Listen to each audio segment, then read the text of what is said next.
Bom, lá vamos nós para o segundo ato, as novas letras de hoje. Eu queria, antes de subir lá, surpreender ele no escritório hoje. Queria só dizer que esse projeto do ABC, o abecedário lúdico, né? Brincalhão, com essa referência, obviamente, do Deleuze, do ABC do Deleuze. Era uma ideia minha e do Ivo, do Guilherme Ivo, nosso querido Ivo, que morreu em 2018.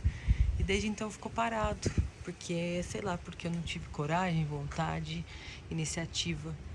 E aí aquele dia rolou, meio de improviso, mas eu nunca quis fazer isso sozinha.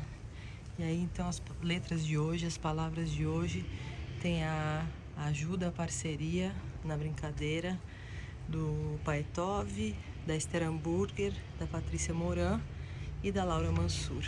Então vamos lá.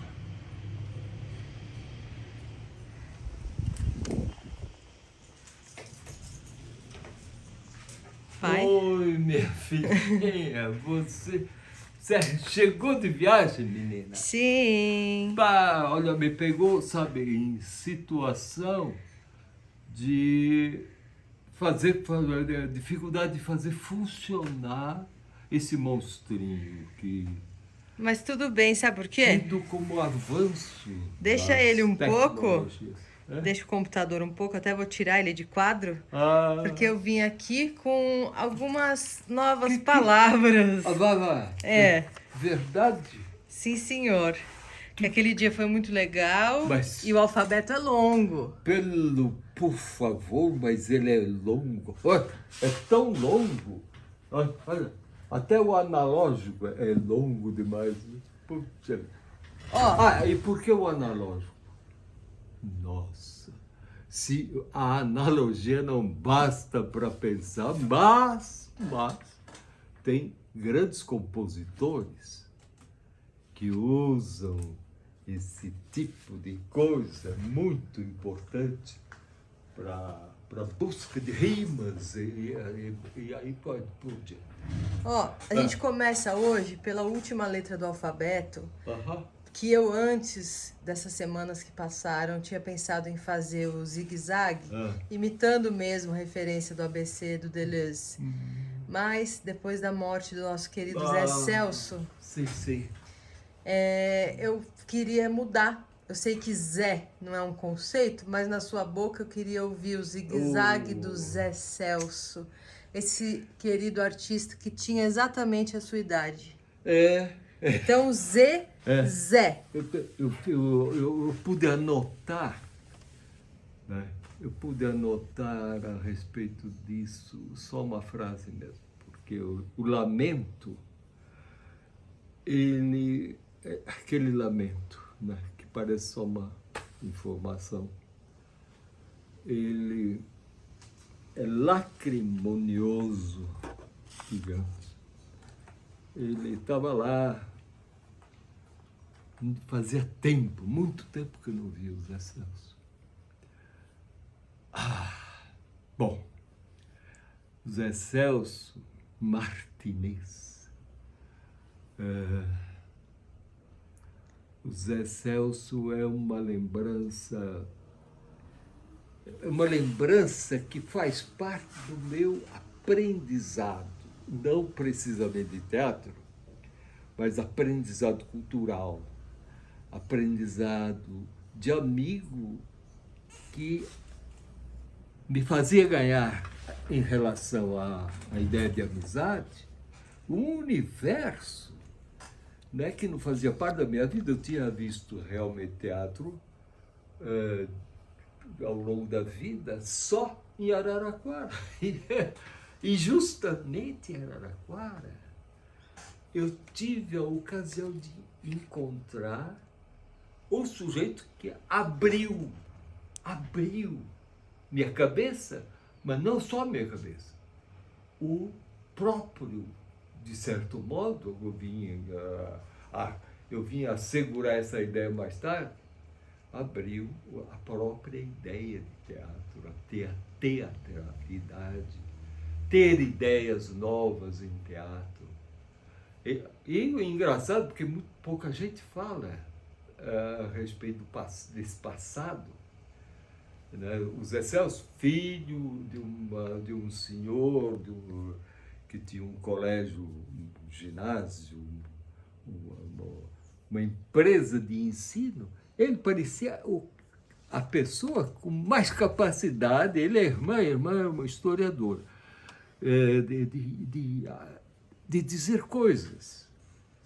Eu dei aula ali, a convite da irmã dele, mas o que eu aprendi era muito mais do que eu podia ensinar no caso, era um pouquinho de lógica, um pouquinho de história.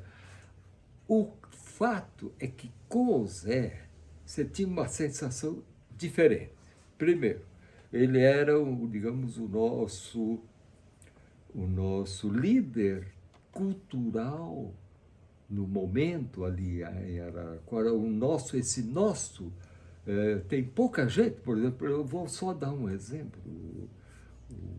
O Salinas Fortes, Luiz Roberto Salinas Fortes, que mais tarde vira uma espécie de, pouquinho mais tarde, não era muito, pouquinho mais tarde vira uma espécie de pensador altamente respeitável.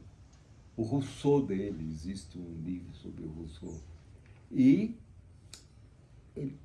riquíssimo, enfim, o Luiz Roberto, tradutor do segundo livro forte de Deleuze, né? Esse bichinho que a gente não pode... Aqui, ó, se você pudesse mostrar aqui, ó.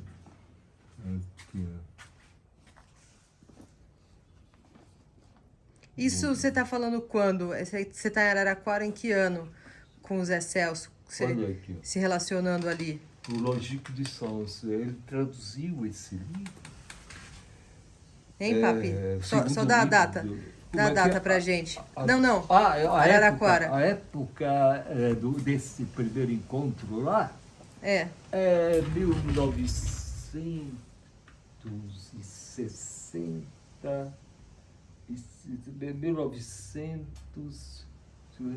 61, 1960, 51, 59, fim da década de 50, o Zé Celso já tinha feito duas peças de teatro, não é?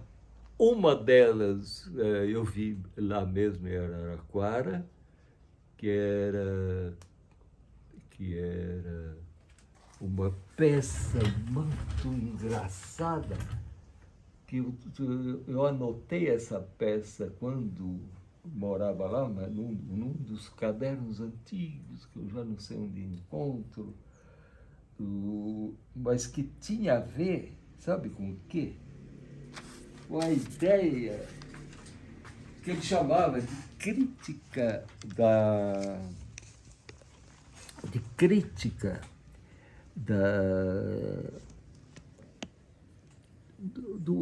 da insuficiência familiar, não dele, obviamente, porque era rica de acontecimentos, mas uma insuficiência digamos, de diminuição do espaço que o humano precisa sentir, pelo menos. Isso ele carregou o resto da vida Certo, inteira. O resto da vida.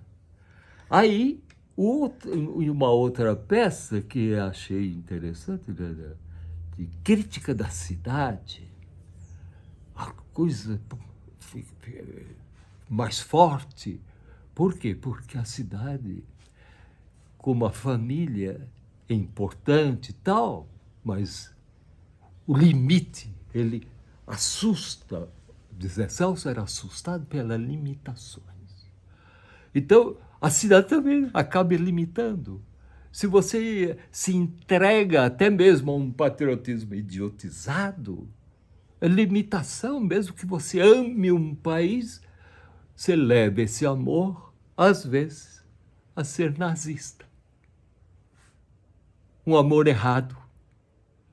que é, no fundo, um privilégio que você emite, que você quer para si.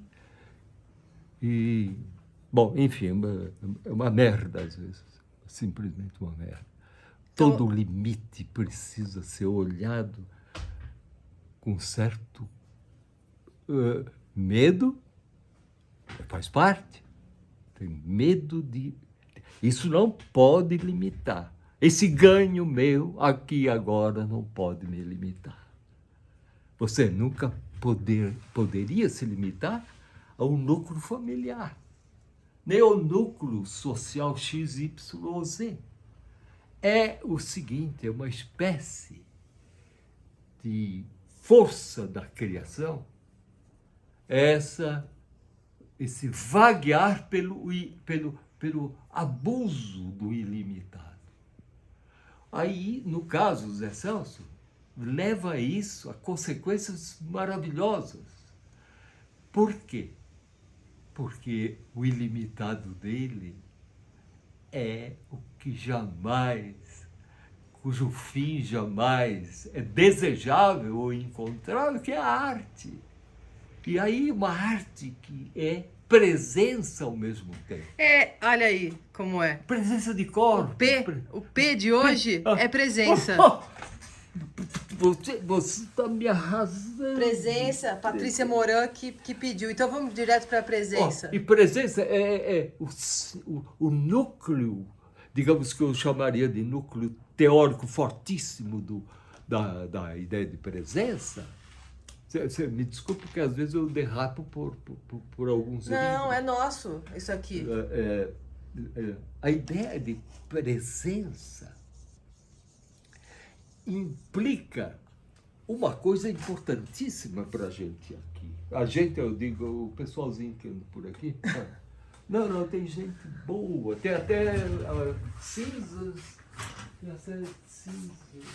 de gente querida que morreu. Às vezes eu pego essa cifra. Tem gente boiando ali nas fotos do ar, ali, um buraquinho ou outro, tem, olha, aquele olhar. E a presença implica, meus queridos, implica encontros. Ela implica encontros. Se ela implica encontros, ela é parente da criatividade. É porque certos encontros é que te levam para fora de si. E os encontros são a fonte de inspiração para criações. Não há possibilidade de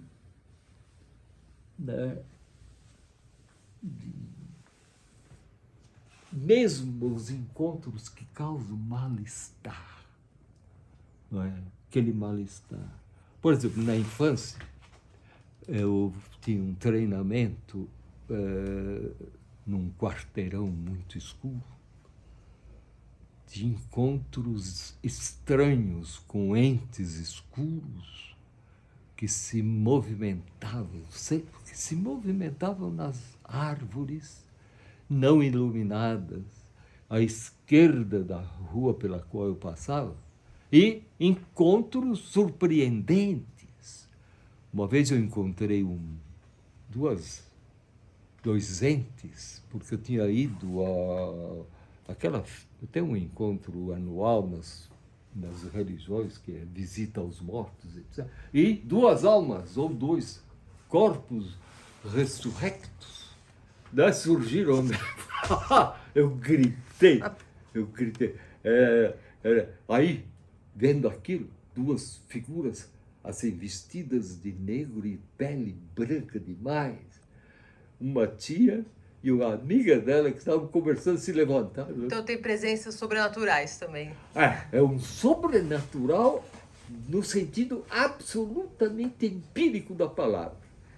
É o sobrenatural mesmo. É um rosto branco numa vestimenta negra à noite de um dia dedicado aos mortos. Aí uma voz se ergue ali na casa.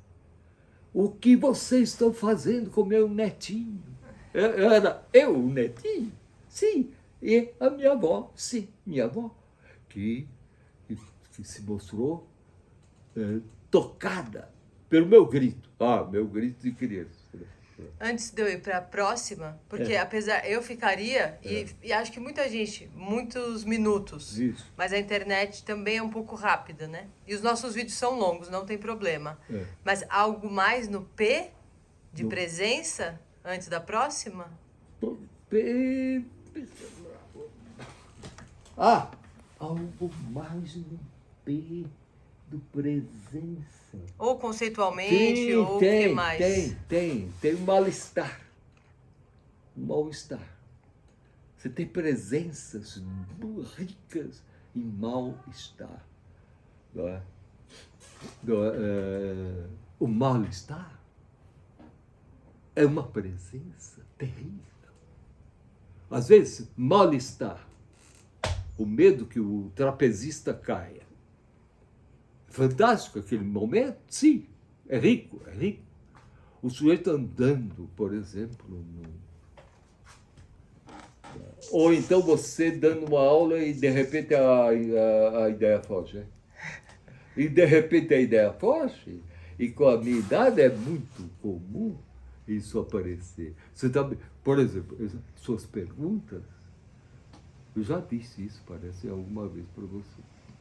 As suas perguntas entortam, às vezes, a mente. Com certas palavras entortam o vernáculo.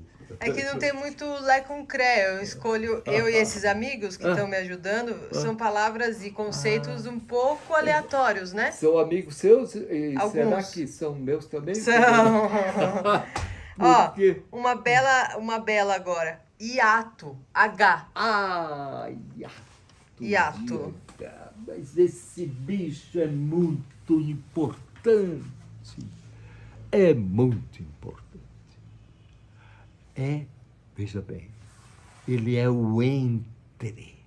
Ele é o entre, o hiato. Às vezes você olha a palavra como falando assim, está faltando coisa aqui. Não, é riquíssimo. Ele é riquíssimo. Existem conceitos explorando o entre, desde todo. Sempre existe. Né? Você pode encontrar.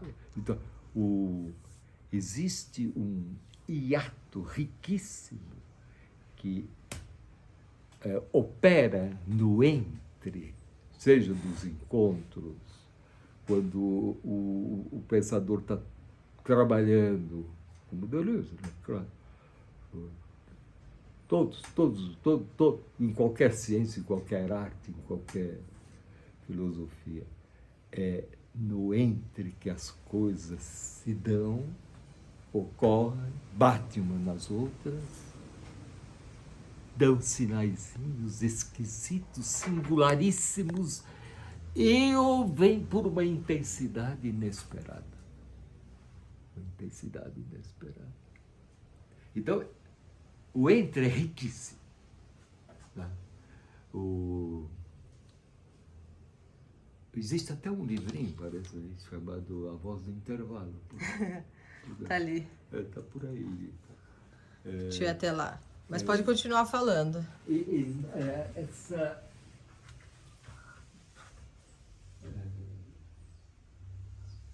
O Deleuze tem um nome especial no interior das concentrações. O hiato é o intervalo?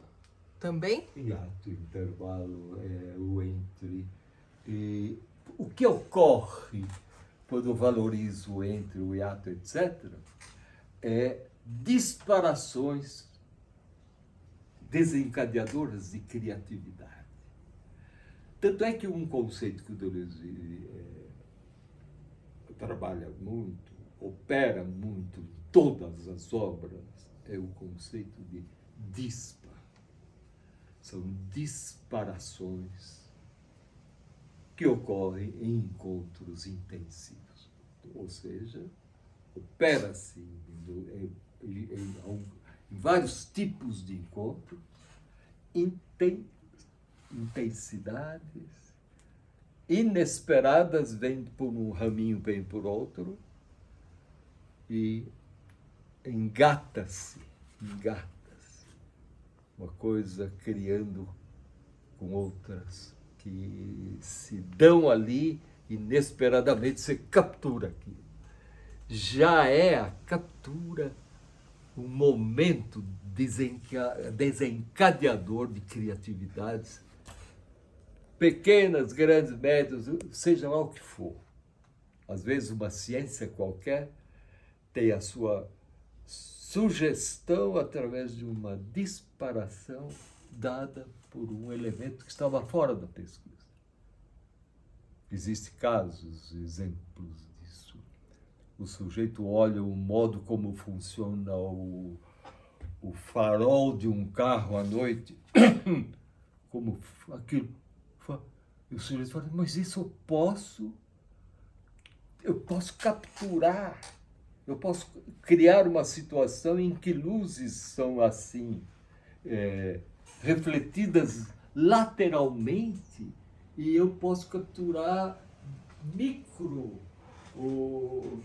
coisas, micro casos, usando um microscópio poderosíssimo, mas inspirado por um olhar que, sem querer, levou em conta,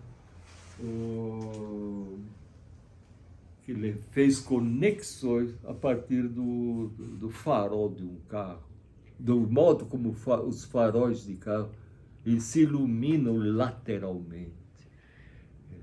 Então, há disparações na lateralidade, na pequena singularidade dali, daquela coisinha, de não, esse ponto da sua fala, nossa, isso, pô. Aí o sujeito começa a derivar, a vaguear, a imiscuir-se em outras conexões. Isso é um pouco o passeio do esquizo? É fundamental o esquizo. A esquizoanálise é justamente o respeito absoluto pelo esquivar, pelo que está aparentemente só à deriva, passando ali, um brilhinho que se deu, por acaso, num ponto. O Criador, não é? O Criador se aproveita dele. Por isso que é complexa a ideia de Criador, de criação. Porque é um campo de passividade alertada que existe, um campo enorme de passividades alertadas entre si, que, passando um pontinho, ele se transforma em sugestões de caminhos outros. Isso é vivido digamos, pelo cérebro. Isso é vivido. Os estudiosos buscam essas regiões cerebrais. Até. Veja bem, não quero transformar o pensar filosófico em pesquisa científica, ou vice-versa. Eles são absolutamente separados por na ciência, se algo X, então algo Y. É uma coisa, digamos, relativa à busca de funções, à detecção de funções. Ao passo que em filosofia ela é uma fuga por outro modo de pensar. Letra I. Imagem, imaginação. Imagem, imaginação. Às vezes dá vontade de pegar livro para não, é uma brincadeira, é uma brincadeira. Você. É fantástico isso. E... veja, imagem, imaginação. Imagem, né? Imagem. Vocês são a riqueza das imagens. As artes são a riqueza das imagens. Vocês são os multiplicadores de imagens. Vocês são terríveis. Ai, essa coisa da imagem, a imagem. Relaxa, hein? Eu acho que eu estou meio resfriado. Será? Não é esse monte Ó, de pó aqui? Ácaros? quando começa a perguntas de muita gente, a gente pensa em dicionários, né? Não, Agora, vamos. como eu não estou em campo de aula, Não. então eu vou pensar o seguinte: I. imagens. A riqueza da imagem é uma riqueza ambígua, porque ela oscila entre a imaginação e as imagens que se apresentam e as imagens que se conectam para dar algo que cada uma em particular não daria sem o encontro entre elas. A imaginação tem seus valores fantásticos. Agora, quando você vê um filme e nele um esbarrar de imagens entre si, cria uma imagem cristal, da qual pouco se pode falar e muito se pode sentir. Se pode sentir num sentido de não mera reprodução do já visto. São entidades renascentes em imagens cristais. Isso, o conceito de imagem cristal em Deleuze, ele é rico para os profissionais do cinema.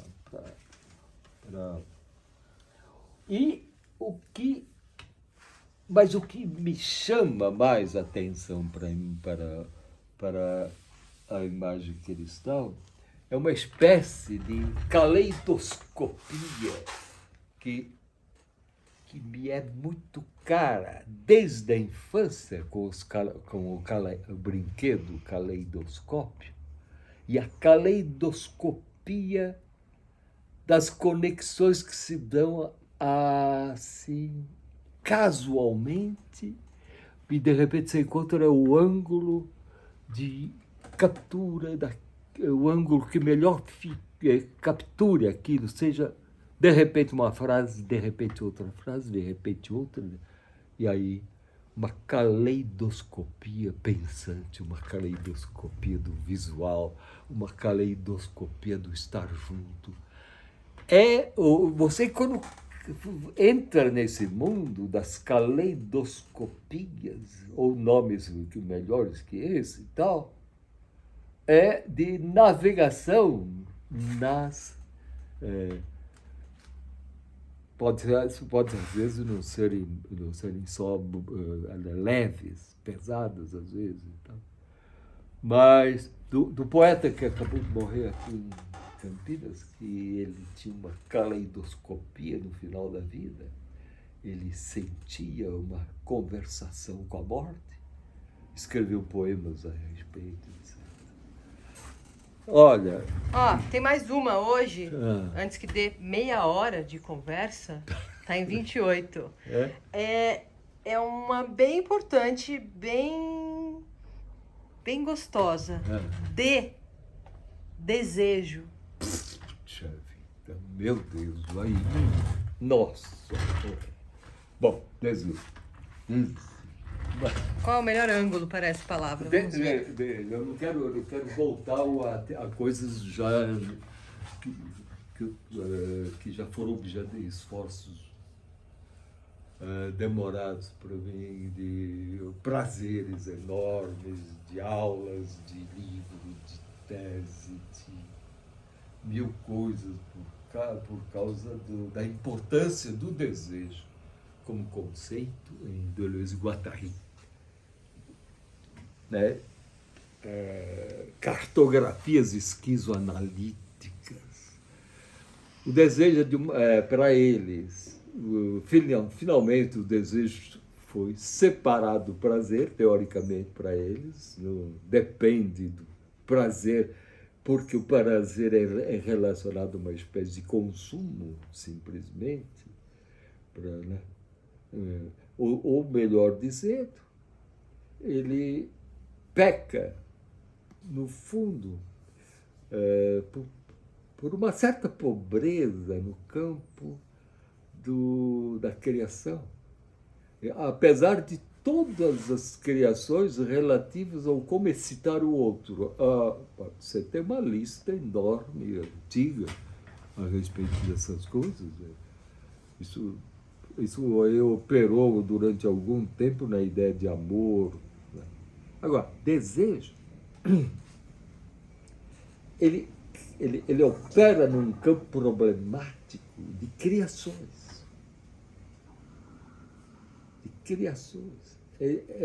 No próprio aprendizado que alguém vive, como quem vive sem querer um aprendizado para ele, que operou demais, esse é um campo do desejo. Ele tem conexões com o desejo. Há uma espécie de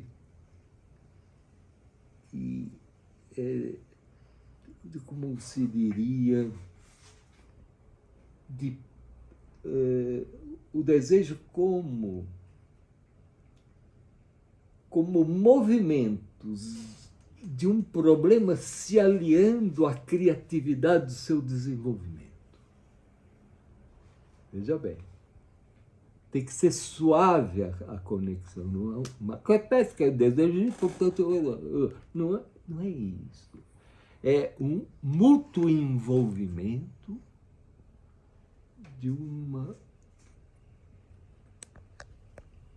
de algo que não encontrou seguro de sua criação, uma coisa que possa segurar sua criatividade, e a própria necessidade que a coisa tem de ser dita. É como se você descobrisse numa árvore, um botânico descobrisse numa árvore, olha, essa árvore está necessitando dela própria gerar a folha que melhor comporia com ela esse ambiente. De repente ele encontra essa árvore com a flor que ele imaginava. Nossa, será que já existia? Mas era como se ela, embora seca, sugerisse, olha aqui, por mim, já se passaram muitas flores. Agora eu estou fazendo sacanagem, porque eu estou na idade da árvore seca, secando. Então, você, toda jovem, linda, olha aí, né? Passou por mim. Não, mas será que sobrou em mim alguma beleza que é dela? Sim, o amor, o afeto, sei lá. Essa... Uma pergunta. O desejo, numa idade dessa, o que faz viver, o que faz reverberar, que é você e sua irmã, e nessa, tem diferença? Como é? Olha, tem engraçada essa pergunta, muito boa, porque ali era... Aí que é interessante. Ali, eu hoje que não estava sabendo que eu ia ver assim. Eu hoje, que eu adoro ela, é um hoje que eu continuo adorando essa menina, e ao mesmo tempo eu não tematizava essa adoração naquele momento. É muito bom. Opa! Então, eu me sinto retomado. Você foi esperta, eu me sinto retomado. O desejo é sentir-se retomado pela vida, então. Pelo querer viver, continua vivendo, mas sem uma espécie de consumo. É por isso que deve ser por isso que as pessoas têm alguma expectativa com a ideia de alma, que seria uma espécie de amar, porque simplesmente é amar. Essa coisa chamada alma é morrer amando, por exemplo. Aí você voa com o seu amor e pronto. Não precisa ser julgado em momento algum do seu para além da vida. É uma delícia. Ah, eu não sei, já vai. Ah, tchau, filho.